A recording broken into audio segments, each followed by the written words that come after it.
하나님의 말씀 고린도전서 1장 18절 19절 우리 함성으로 합독합니다. 시작. 십자가의 도가 멸망하는 자들에게는 미련한 것이요 구원을 받는 우리에게는 하나님의 능력이라. 기록된 바 내가 지혜 있는 자들의 지혜를 멸하고 총명한 자들의 총명을 폐하리라 하였으니. 아멘. 이 시간에는 십자가의 도라는 제목으로 함께 은혜 나누겠습니다. 원래 18절로 31절이 페리코프 한 담원 단락인데 시간 관계상 2절만 우리가 합독을 하고 그리고 20절부터 설명을 밑에서 드리겠습니다.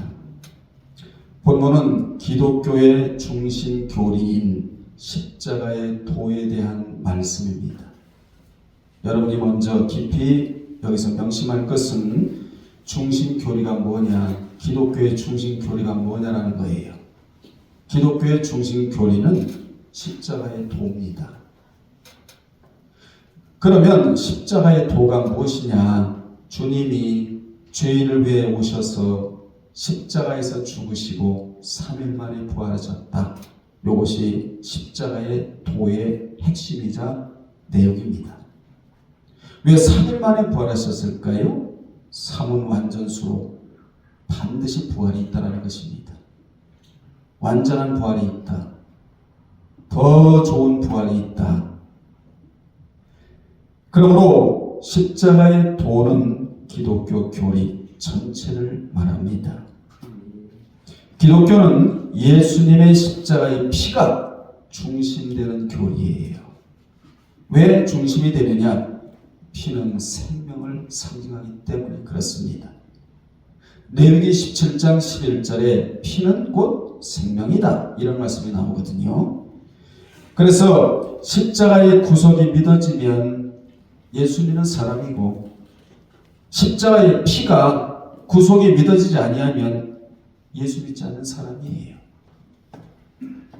물론 원어적인 깊은 뜻이 있습니다만은 칼데아와 누스 우리 이미 들어서 알아요. 예수를 믿으면, 여러분 예수 믿으시지요?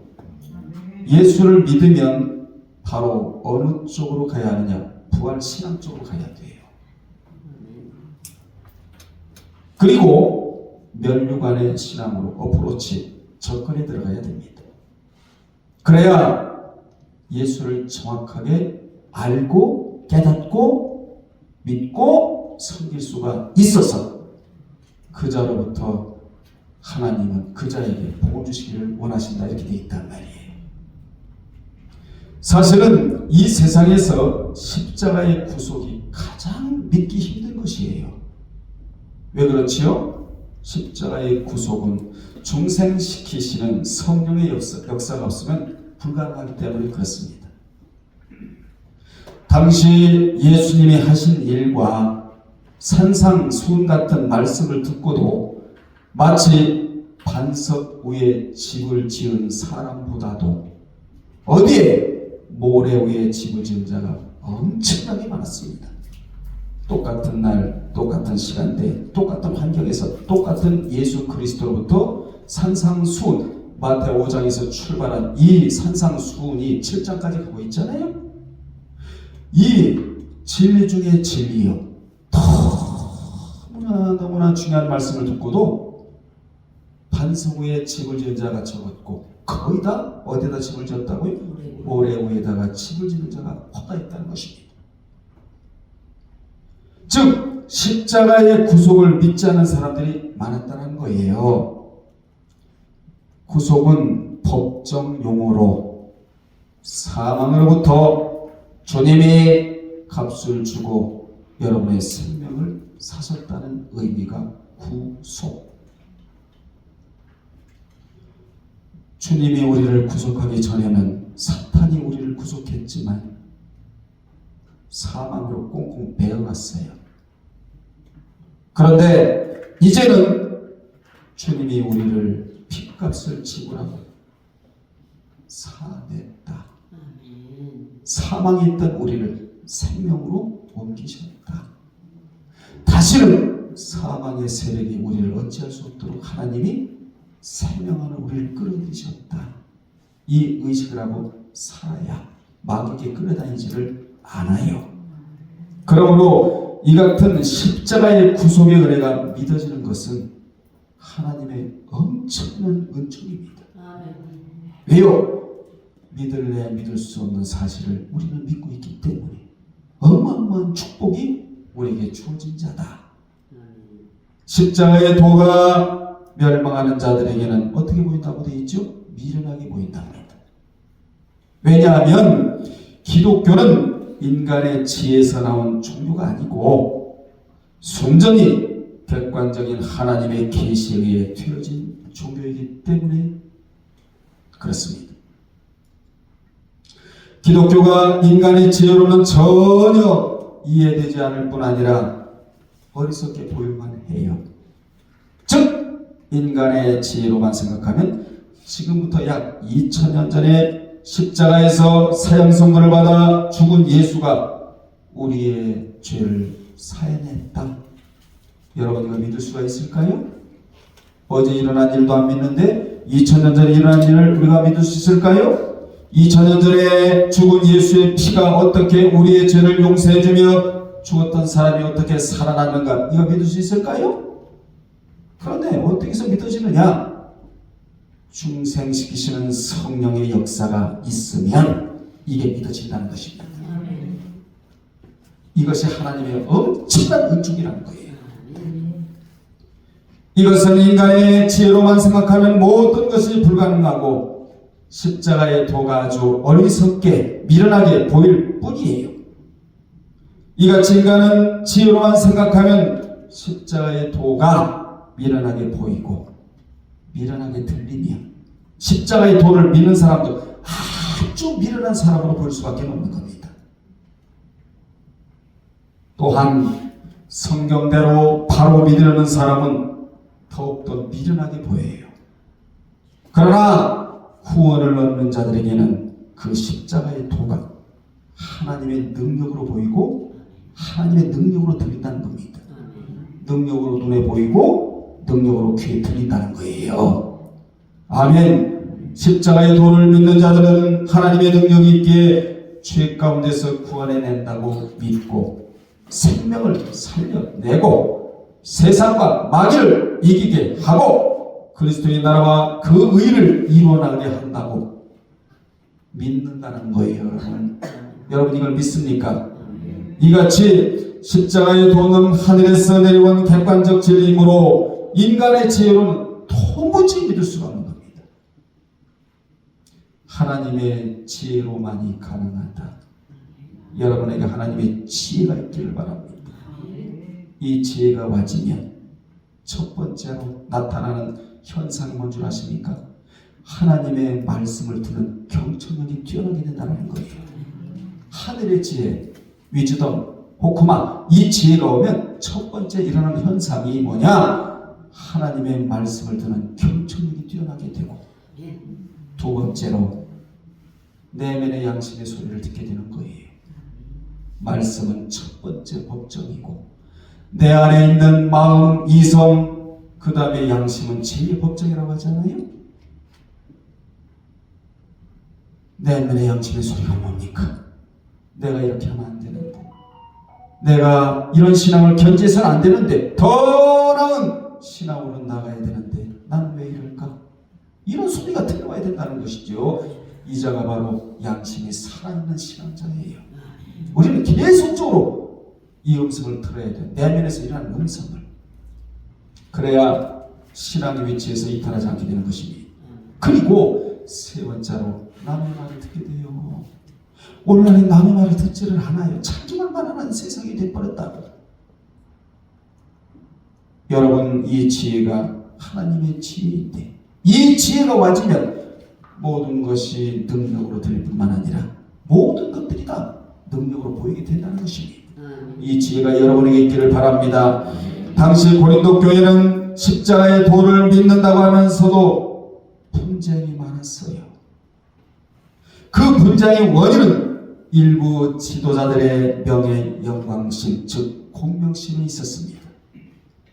그 공명심이 각기 다른 분파를 형성하여 교회를 분열을 일으켰어요. 교회 분열을 일으켰는데 여기에 대해 바울은 직접적인 비난을 삼가고 그 대신 뭘 앞세우죠? 십자가의 도를 내세웠는데 18절에 왜 십자가의 도를 먼저 내세웠느냐? 사실 무엇이 가장 지금 시급한 문제인데 분쟁이 일어나는 문제가 시급한 문제에도 불구하고 분쟁은 뒤로 빼고 앞서 뭘 내세웠다고요? 십자가의 도를 내세웠는데 이는 분열의 원인이 십자가를 잘못 해석한 무지에서 왔다는 것을 알았기 때문에 그렇습니다.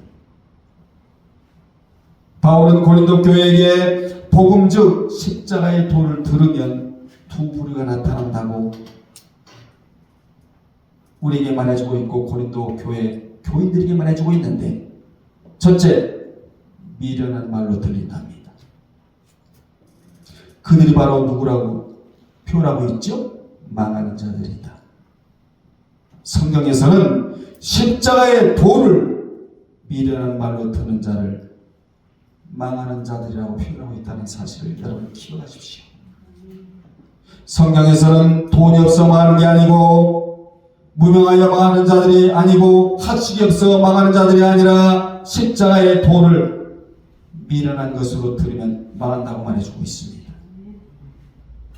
특히 성경은 교만하면 망한다고 하였는데 교만은 패망의 선봉이요 거만은 넘어지면 앞잡이라고 교만하면 욕이 따라온다고 교만하면 망한다고 되어 있는데 인생이 겸손하려면 많은 요소들을 동원해야 하지만 가장 쉬운 방법은 뭐냐?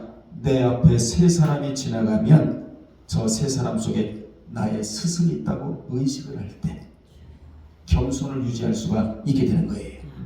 아주 간단한 방법인데 그래야 내가 남보다 월등하다는 무언의식을 갖지 않고 겸손하게 된다라고 학자들도 말해주고 있는 것입니다. 아멘.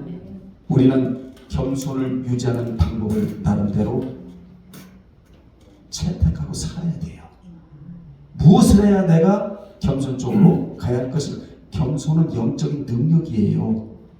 아멘. 두 번째, 능력으로 들린 자가 있는데 그들이 바로 구원 얻을 자들이다. 말씀은 무조건 능력과 함께합니다.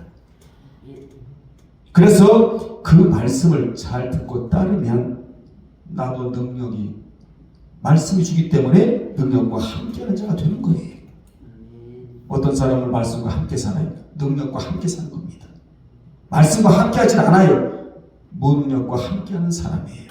그래서 누가복음 1장 37절에 대저 하나님의 모든 말씀은 능치 못하심이 없느니라.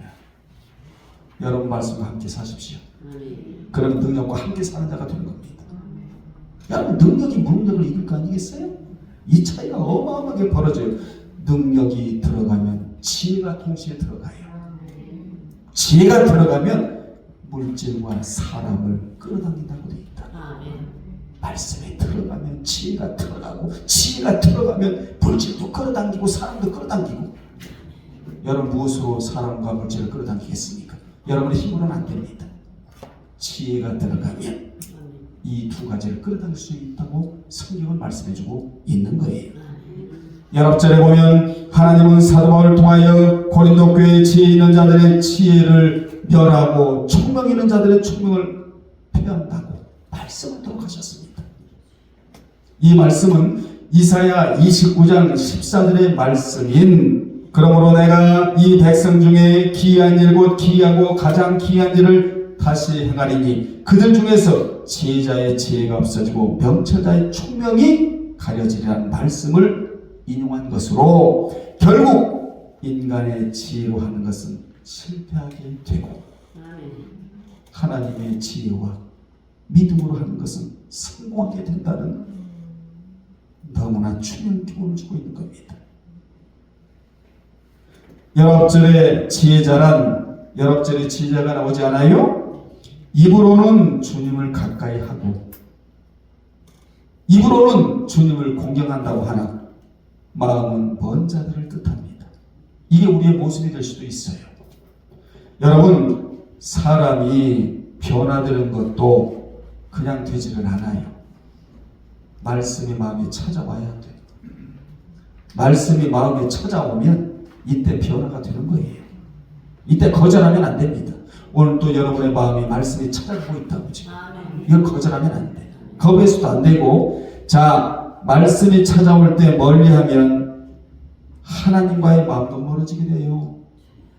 그래서 성경은 말씀이 멀어지면 마음이 멀어지고, 마음이 멀어지면 몸이 멀어지고, 몸이 멀어지면 입으로만 하는 입신앙이 된다고. 입신앙이 있거든요. 입으로만 하는 입신앙이 있답니다. 우리는 몸과 마음이 하나가 돼요. 하나님을 바로 섬기는 섬김의 신앙자들이 되어야 될 줄로 믿습니다.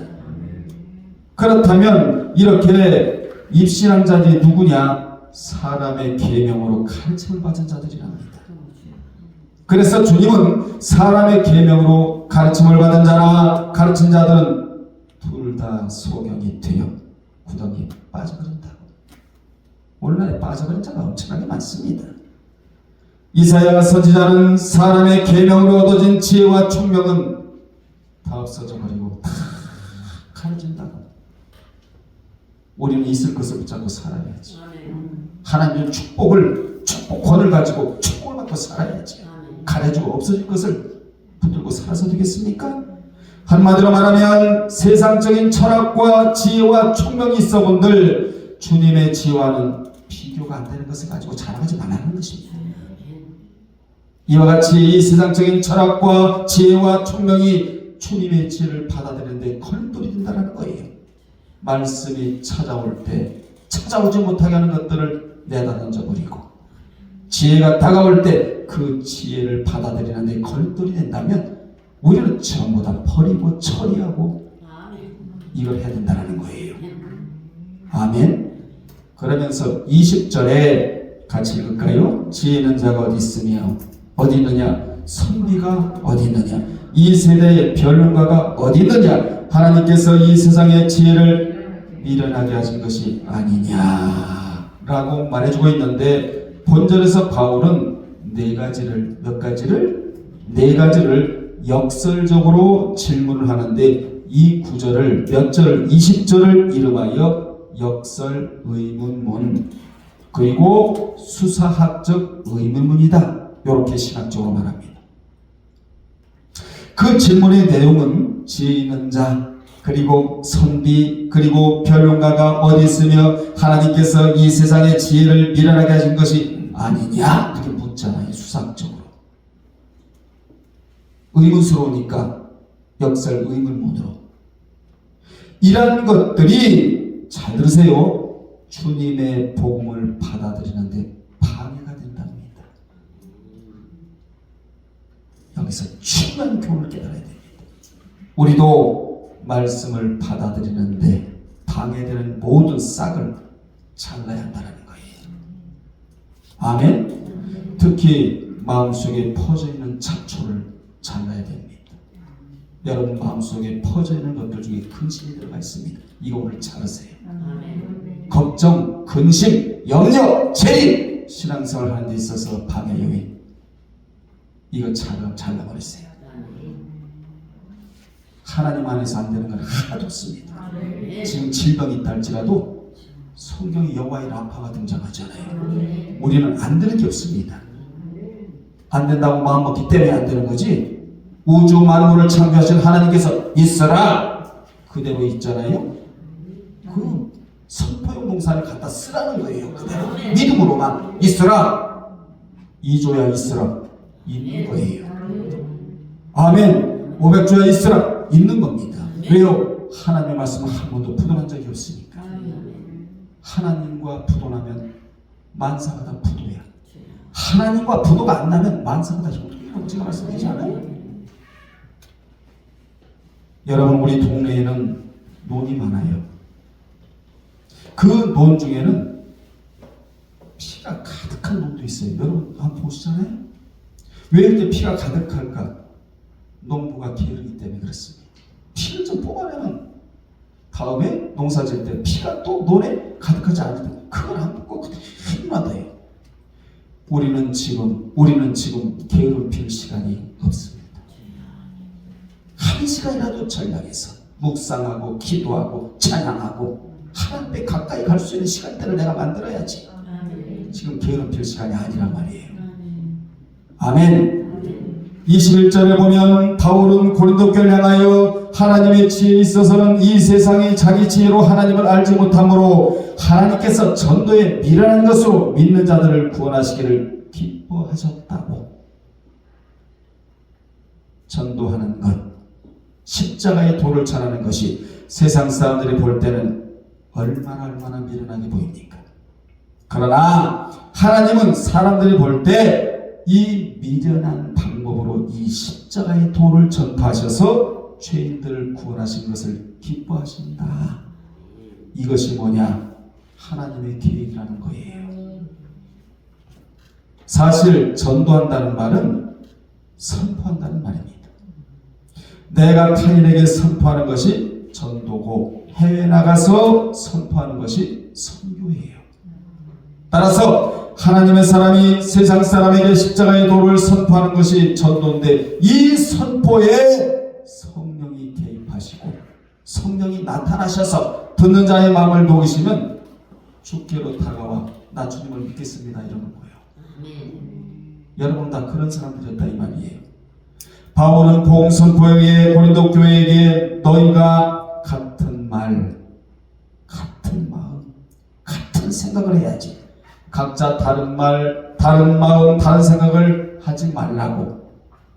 그러면 뭐가 일어난다고? 분열과 분쟁이 일어난다고. 이미 고린도전서 1장 10절에서 지금 말씀했는데 이걸 그대로 지금 끌고 오고 있는 거예요. 우리는 절대로 고린도 교회를 만들면 안 됩니다.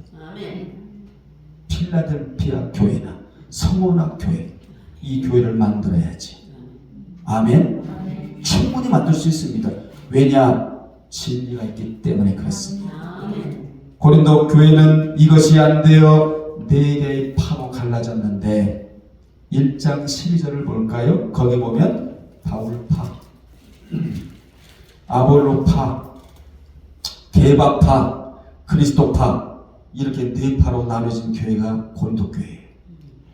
그들은 바울같이 논리적이어야 해. 이건 바울파. 바울이 논리적이잖아요.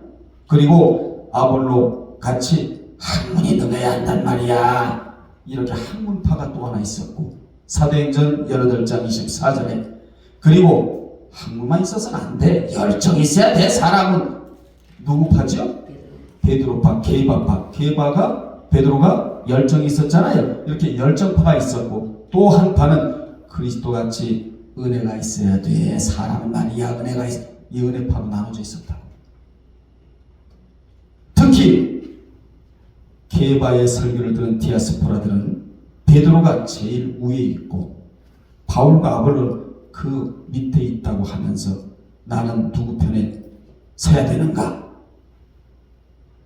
이렇게까지 여러분 파로 갈라져 있다는 것입니다. 여러분 베드로 위에 누가 있고 주님이 계세요. 여러분 위에 누가 있습니까? 주님이 계세요. 내 위에는 아무도 올려놓을 게 없어요. 주님만 올려놓아야 된다는 것입니다. 주님이 여러분의 인생의 주인이에요. 그분이 올려놓을 게 뭐가 있겠습니까? 그지요? 그런데요, 베드로가 제일 높이 있고 바울이 밑에 있다. 그러니 우리는 베드로 편에 서야 돼. 이게 사람의 생각이었다 이 말이에요. 주님 위에 올려놓을 것은 아무것도 없다. 아멘. 그래서 교회가 건강하려면 파가 갈리면 안 됩니다. 같은 말, 같은 마음, 같은 생각으로 나가야 한다. 그래야 교회가 분열이 일어나지 아니하고 교회가 건강해야 여러분이 건강해요. 교회가 건강해야 여러분 가정이 건강합니다. 교회가 시끌시끌하고 막 이파 저파로 갈라지면요, 여러분 건강하지 않아요. 보는 게 그거니까, 듣는 게 그거고. 여기서 중요한 것은 주님은 파당 지어진 것에는 언급하지 않으시고 복음의 본질에 대해 말씀하셨는데 다시 말씀드리면 주님은 파당친 것에는 관심이 없고 오직 십자가의 도에만 관심이 있었다. 주님은 어떻게 해서 이 공동체 안에 들어왔느냐? 전도에 미련한 것, 말도 안 되는 방법인 것을 믿고 들어오지 않았느냐?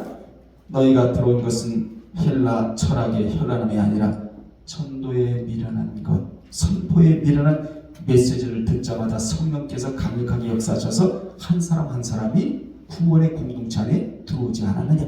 여기에 관심이 있었다는 거예요, 여러분. 그러므로 복음의 본질의 문제를 주님이 이제 언급하고 계신 겁니다.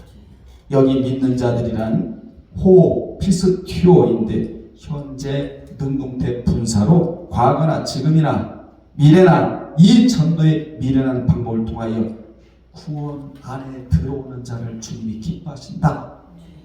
이게 믿음이란 말이에요. 여러분도 한 사람 전도에서 주님 안에 들어오면 얼마나 기쁨이 일어납니까? 이 기쁨은 주님이 주시는 참 기쁨이잖아요.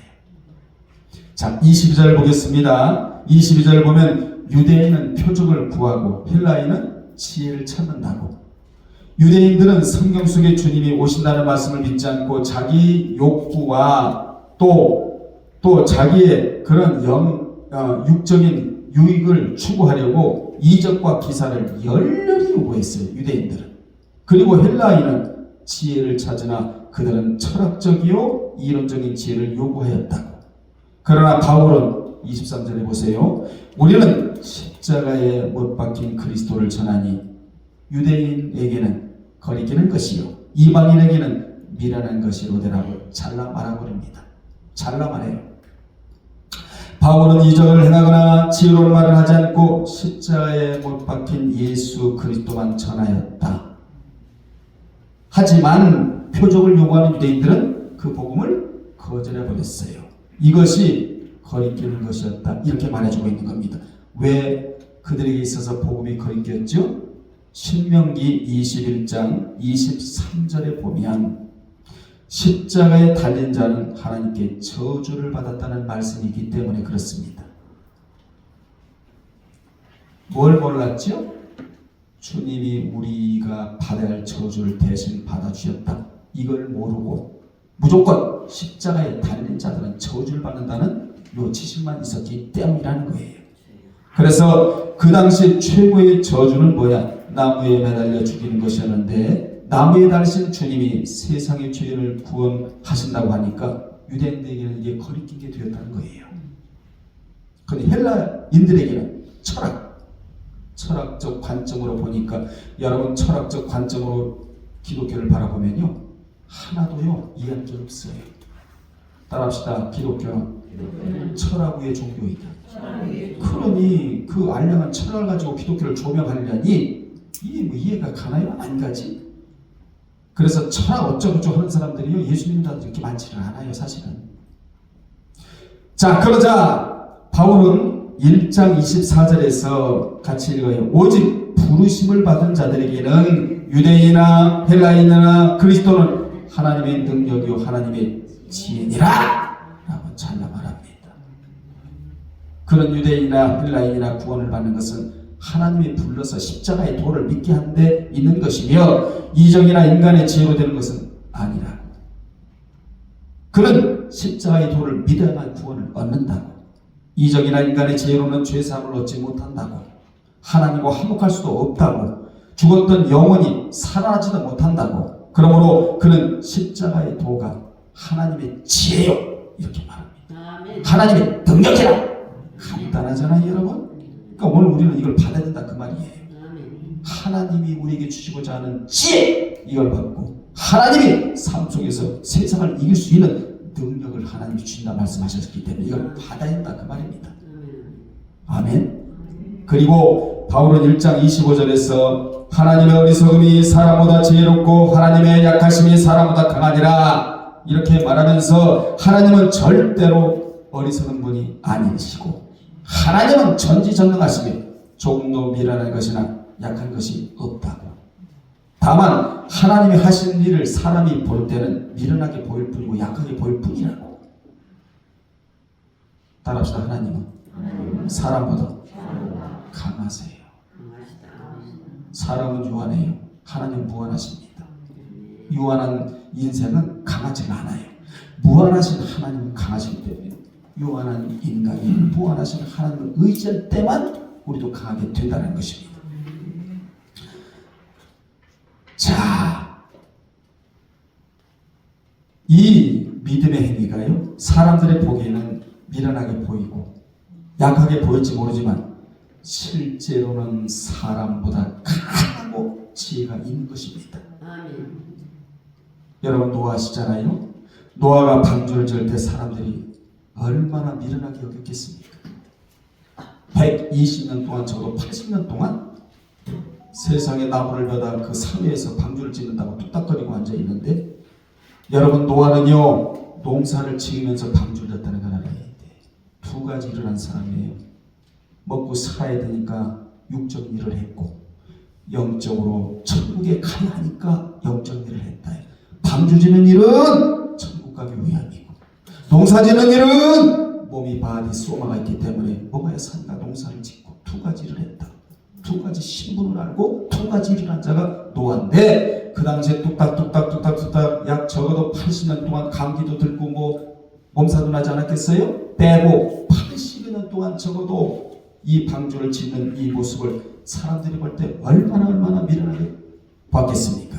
그러나 그의 행위가 나중에 밝혀지는데 사람보다 치 있고 강했다. 아멘. 여러분이 지금 한 일이 나중에는 축복의 대가로 그대로 돌아가요. 오늘 뿌리면, 오늘 무엇을 뿌리든지 오늘 뿌려 놓으면 싹이 나게 하시는 분은 하나님이고, 자라나게 하시는 분도 하나님이고, 물 주시는 분도 하나님이고, 열매 맺게 하시는 분도 하나님이기 때문에 오늘 여러분이 뿌려놓은 것이 반드시 대가로 돌아온다는 사실을 우리는 노아의 방주 사건을 통하여 우리가 알 수 있게 되는 겁니다. 따라서 십자가의 도가 사람의 보기에 약하게 보이고 미련하게 보이지만 실제로는 하나님의 능력이요 지혜이다. 26절에 형제들아 너희를 부르심을 보라. 육체를 따라 지혜로운 자가 많지 아니하며 능한 자가 많지 아니하며 학식, 학벌, 문벌 좋은 자가 많지 아니하도다. 이렇게 말하고 있는데, 이 말씀은 하나님이 불러서 예수 믿게 한 자들을 보라는 거예요. 여러분들이요 예수 믿는 자들 가운데 당시에 지혜 있는 자가 많지 않았고, 아멘, 능한 자가 많지 않았으며 문벌 좋은 자가 많지 않았다는 겁니다. 지혜 있고 능하고 학벌 좋은 자들은 세상에서 높아지려고 하고 출세하고자 하기 때문에, 자기를 드러내고자, 자기를 드러내고자 하기 때문에 하나님이 이런 자들을 택하지 않은데, 실제로 이런 자들 중에는 넓은 길로 가는 자들이 굉장히 많습니다. 세상주의로 가는 자들이 굉장히 많습니다. 여러분 그렇잖아요? 그러나 늘 자신이 여러 가지로 부족을 느끼는 자가 좁은 길로 생명 길로 가고자 해요. 아멘. 아멘. 여러분이 교회 올 때는 부족분을 가지고 오셔야 돼요. 나는 부족해요, 하나님.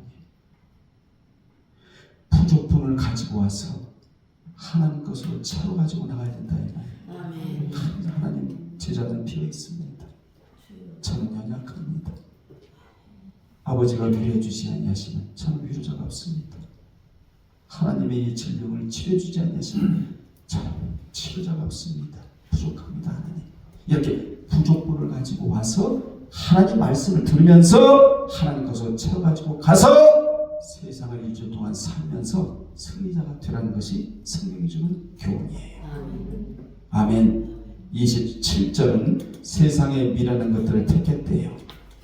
참, 그래서 한 마디만 더 시간이 없어서 십자가의 도를 믿는 자들 가운데에는 미련하고 약하고 천하고 가난한 자들이 많습니다.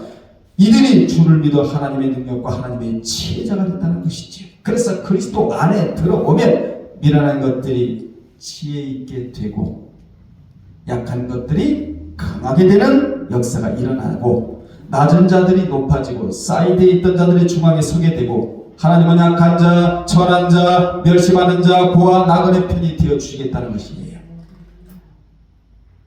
하나님은 사회 소외 계층에 있는 자들에게 관심이 있다는 것입니다. 아멘. 그 다음에 또 택하사 여기다 어떤 치시고 택하사 곤란했대요. 여러분이 어떤 자인 줄 아십니까? 세상에서 곤란한 자들이에요. 선택된 자들. 중간태로 돼 있어요, 여러분. 수동태가 아니에요, 중간태요. 왜 중간태로 돼 있느냐? 남녀 구별 없이 과거에서 지금까지 이 원칙이 지켜지고 있다는 겁니다. 곤란해는 원칙. 하나님은 똘똘하다고 하는 자와 잘났다고 하는 자보다 조금 미련한 자들을 부르시어 필요한 것을 주시어 쓰시겠다는 거예요. 내드리기만 하면 돼. 그러니까 여러분 통로로. 아멘. 이것이 주님이 영혼을 경영하시는 방식이고 교회를 세우시는 방식입니다. 하나님의 영혼을 이렇게 경영하시겠다는 거예요. 부족해요, 하나님. 그러면 알았어. 내가 너에게 능력을 줄게. 주셔서 쓰시는 하나님. 주셔서. 그리고 세상의 약한 자들을 택하시고, 자, 그 다음에 세상의 천한 것들과 멸시하는 것들과 없는 것들을 택하시겠다는 겁니다. 그래서 하나님은 저들이 믿는 신은 위대한 신이라고 고백하기를 원하신다는 거예요. 여러분, 하나님은 잘 믿는 자를 계속 핍박하고 조롱하면요, 그가 가지고 있는 모든 물질의 위치를 바꿔놔버려요. 아멘. 하나님을 신하는 자에게. 아멘. 악한 자가 가지고 있는 자물도 선한 자를 위해 예비되어 있다고 그러잖아요. 아멘. 걱정할 거 없어요. 어떻게 십자가의 도로를 바로 깨닫고 주님 안에 살 것인가를 고민해 주십시오. 29절로 31절은 주님을 자랑하라는 말씀인데 거의 이제 마무리 단계니까 우리는 주님을 자랑하는 선전꾼이 되어야 한다는 교훈입니다. 밥을 먹어도 자랑하고 어떻게 해요? 식기도 하고 이게 주님을 자랑하는 거거든요. 누구를 만나도 나 예수 믿는 자입니다. 먼저 자신을 떳떳이 내세우고. 아멘. 예수 믿는 사람은 하나님께로부터 난 사람, 즉 중생한 사람이래요. 그래서 성령의 법 안에 있는 사람이고 또 영육 간에 그리스도 예수를 힘입어 그를 의리하고 그 속에서 살아야 된다는 것이지. 주님은 우리에게 지혜와 의로움과 거룩함과 구속함이 되셨다고 나오잖아요. 29절 31절 안에. 그래서 우리가 뭐 해야 된다? 주님을 자랑해야 한다. 무엇을 자랑해야 되느냐? 천하에 있는 것은 다 주의 것입니다. 이걸 자랑하는 거예요. 머리카락도 여러분 거 아니에요. 주님 거예요. 아멘. 내게 있는 것 중에 하나님께로부터 받지 않은 것은 하나도 없다. 숨 쉬는 것조차도 하나님이 숨을 쉬게 하셨기 때문에 숨을 쉬게 된다는 것입니다. 고린도전서 4장 7절이에요. 또 내가 이룬 것도 다 주께서 하신 것이다. 그리고 고전 15장 10절에 최고의 고백. 나의 나된 것은 주님의 은혜로 된 것입니다. 이렇게 자랑을 하는 겁니다. 이같이 자랑, 영광을 돌려야 한다. 그래서 마지막에 성경에 3대 자랑이 나오는데 첫째, 예레미야 9장 24절에 하나님을 정확하게 아는 것을 자랑을 합니다. 이건 하나님이 허락하신 자랑이에요. 그리고 갈라디아서 6장 14절에 보면 십자가를 자랑하네요. 여러분 십자가 지기 어렵죠? 자기 몫에 대한 십자가들이 다 있지요. 어렵지요. 어려워도 묵묵히 인내하고 지고 가보세요. 언젠가는 그 십자가 나를 지고 갈 때가 와요. 반드시 나를 지고 갈 때가 옵니다. 그리고 세 번째로 어디에? 야고보 2장 13절에 상급을 자랑하라. 이 세 가지 자랑이 성경에서의 3대 자랑이라고 말합니다. 하나님이 허락하신 자랑이 이 자랑이에요. 그러므로 우리는 주님밖에 자랑할 것이 없다. 우리 모두 미련하고 천한 우리를 택하신 주님을 높이고 자랑합시다. 주님 때문에 할 수 있는 것들을 자랑합시다. 주님 때문에 복 받은 것을 자랑합시다. 주님 때문에 지금도 일할 수 있는 것을 자랑합시다. 마지막에 주님 때문에 살아있어 복음을 전할 수 있는 기회를 남겨주신 것에 대하여 자랑합시다. 기도하겠습니다. 하나님 아버지, 나의 나는 것은 주님의 은혜로 된 것입니다. 주님을 자랑하겠습니다. 십자가의 도를 정확하게 깨닫고 부활 신앙 쪽으로 접근해 들어가고 멸류관 쪽으로 접근해 들어가기를 힘쓰고 노력하고 애쓰고 수고하게 싸우니 우리 아버지 하나님 우리를 쓰시옵소서. 하나님 것으로 채워 쓰시옵소서. 오늘 내어드립니다. 오늘 교회에 올 때 부족분을 가지고 왔습니다. 이 부족분을 사람이 채워줄 수가 없고 하나님만이 채워줄 수 있기에 주님이 채워주셔서 우리를 사용하여 주시옵소서. 예수님의 이름으로 기도합나이다. 아멘.